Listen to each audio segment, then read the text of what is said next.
اور آپ کو آگاہ کریں کہ ہر اقلیت کو ہندو ہونا ہے، 300 چرچز پر حملے۔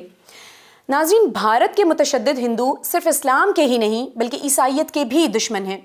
امریکہ کے معروف انٹرنیشنل کرسچن کنسرن ادارے کے مطابق حال ہی میں 300 عیسائی چرچوں اور عبادت گاہوں پر متشدد ہندوؤں نے حملے کیے، اور یہ بھارت کی 21 ریاستوں میں ہوئے، جس میں کرناٹکا سر فہرست ہے۔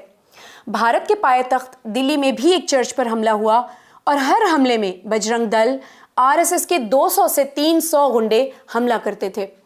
اس رپورٹ کے بعد انٹرنیشنل رائٹس کمیشن نے بھی امریکہ سے مطالبہ کیا کہ بھارت کو ایسے ممالک کی فہرست میں شامل کیا جائے جہاں مذہبی آزادی حاصل نہیں ہے۔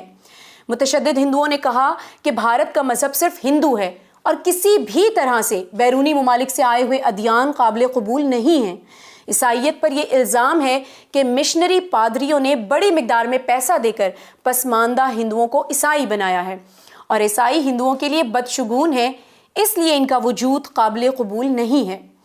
اگر مسلمان حکومت اسلامی کی بات کریں یا ایک ملک ایران میں حکومت اسلامی قائم ہو جائے تو یہ ساری دنیا کے لیے قابل قبول نہیں ہے، لیکن بھارت میں ہندو حکومت قائم ہونے جا رہی ہے جہاں کسی اور مذہب کو کسی بھی صورت میں قبول نہیں کیا جائے گا، اور یہ ہر ایک کو قبول ہے۔